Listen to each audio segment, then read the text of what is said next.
कभी कभी आप प्रोसीजर में थोड़ा सा चेंजेस कर दो ना तो एकदम चीट कोड जैसा हो जाता है। मतलब चीजें इतनी आसान हो जाती है और फ्लेवर्स ही एकदम अलग से आने लग जाते हैं। ये तंदूरी गोभी की सब्जी है ही ऐसी दोस्तों। और इसमें एक खास बात बताऊं, इसमें कोई प्याज टमाटर का यूज ही नहीं है। बहुत ही इजी रेसिपी है दोस्तों।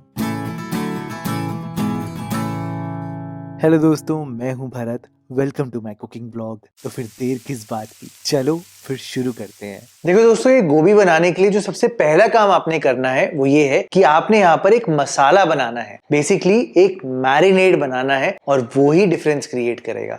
2 चम्मच धनिया मैंने लिया है, 1 चम्मच आप लाल मिर्च पाउडर लेना, 1 चम्मच तक जीरा पाउडर लेना और आधा चम्मच हल्दी पाउडर।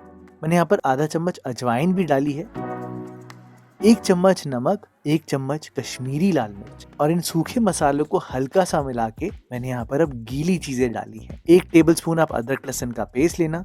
अगर चाहो तो आप इसको बिना लहसुन के भी बना सकते हो। 2 चम्मच आपने दही डालनी है। और सबसे इम्पोर्टेंट चीज जो कि आपको यहाँ पर तंदूरी फ्लेवर देगा वो है दोस्तों कच्चा सरसों का तेल।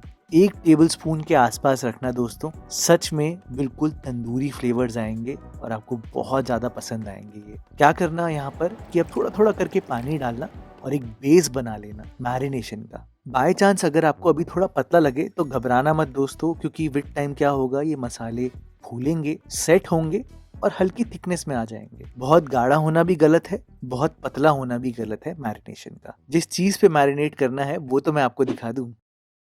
मैंने यहाँ पर एक फूल लिया है गोभी का, वो 500 ग्राम का था। लगभग काट पीट कर पूरा साफ करके 350 ग्राम के आसपास रह गई थी। गोभी को मैंने अच्छे से धोया है गर्म पानी से, और जब गोभी थोड़ी सूख जाए फिर ही मैंने यहाँ पर यूज किया है दोस्तों। यहाँ पर अब आप मटर डाल देना और सीधा ही वो मैरिनेशन डाल देना। अच्छा, इस मैरिनेशन का एडवांटेज क्या है? देखो दोस्तों, मेन एडवांटेज तो यही है कि मसाला एकदम कोने से कोने तक पहुंचेगा। हमने यहाँ पर नमक भी डाला है तो पोर्स खुलेंगे और सीधा ही गोभी के फूल के अंदर तक फ्लेवर आएगा। And that is the difference दोस्तों।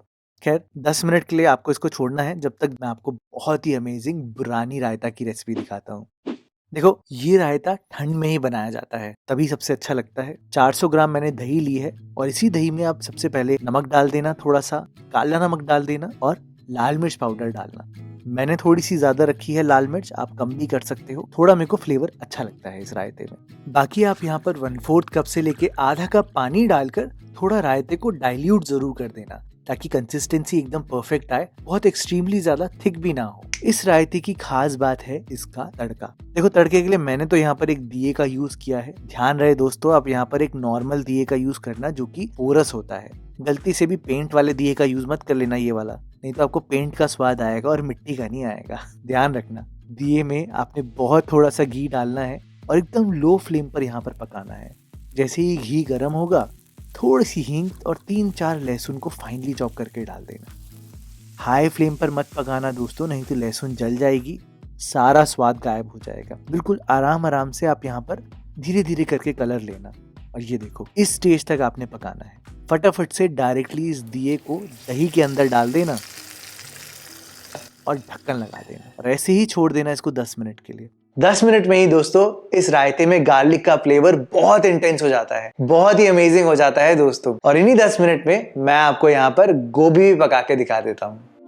देखो, गोभी पकाना एकदम सिंपल है। यहाँ पर गैस को ऑन करना है, थोड़ा सा तेल डालना है। जैसे ही तेल गर्म हो जाए, गरम गरम तेल में ही आप यहाँ पर हींग डालना और 1 चम्मच जीरा, इसके साथ साथ आधा चम्मच धनिया, आधा चम्मच मोटी वाली सौंफ, और सीधा ही दोस्तों गोभी को यहाँ पर पलट देना मसालों को पका के। आप सोच रहे होगे कि भरत भाई, क्या इस रेसिपी में आलूओं का यूज भी कर सकते हैं? 100% दोस्तों, आलू भी डाल सकते हो। लेकिन क्या है कि आजकल गोभी बढ़िया आ रही है और सिर्फ गोभी मटर की सब्जी का ना स्वाद थोड़ा तो अलग होता है। एनीवेज, हाई फ्लेम पर यहाँ पर भुनना है गोभी को, मटर को, ताकि गोभी एक स्ट्रक्चर पकड़े। अगर एकदम लो फ्लेम पर करोगे तो फिर गोभी ज्यादा गल जाएगी और अच्छा टेक्सचर नहीं आएगा। थोड़ी देर आप पकाना, लगभग 3 से 4 मिनट, घड़ी से देखकर आराम से।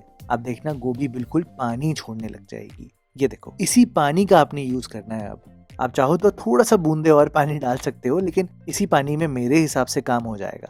तो अब आपने ये करना है कि ढक्कन लगाना है, गैस को एकदम लो फ्लेम पर करना है और 10 मिनट आराम से गोभी को पकाना है। मेरे कहने पे 5 मिनट वाले मार्क पे हल्का सा गोभी को चला जरूर देना, क्योंकि पानी गायब हो जाएगा ना तो गोभी नीचे लग भी सकती है। हल्का सा चलाकर फिर ढक्कन लगाना, 5 मिनट और पकाना और फिर देखना आपकी गोभी 95% तक पक चुकी होगी दोस्तों। ऐसा ही होना चाहिए, ज्यादा गलनी नहीं चाहिए गोभी, नहीं तो उबली हुई गोभी का फ्लेवर आएगा। एंड में बस मैंने यहाँ पर आधा चम्मच आमचूर पाउडर, आधा चम्मच गरम मसाला, थोड़ी सी हरी मिर्चें, अदरक के लच्छे और धनिया डाल के सब कुछ मिला दिया है। और अब गैस को बंद कर दिया है। इस स्टेज पर दोस्तों गैस को बंद करना, ढक्कन लगाना यहाँ पर, और ढक्कन लगा के इसको 5 से 6 मिनट ऐसे ही छोड़ देना। ये स्टेप इसलिए बहुत जरूरी है दोस्तों, ताकि गोभी में हल्की सी भी जो कसर बची हो वो भी खत्म हो जाए और गोभी एकदम अंदर तक पक जाए। And that's it दोस्तों। यकीन नहीं होता ना दोस्तों, पहले आप गोभी को जरा पास से देखो, इसके एकदम अंदर तक मसाला लगा हुआ है। यही तो खास बात है इसकी दोस्तों। और सच बताऊं, ये बुरानी रायते के साथ अगर आपने गोभी बनाई ना, सुपर अमेजिंग फ्लेवर आता है। गरम गरम फूले फूले घी लगे फुलकों के साथ मिल जाए, सच में दोस्तों ठंड में मजा ही आ जाए।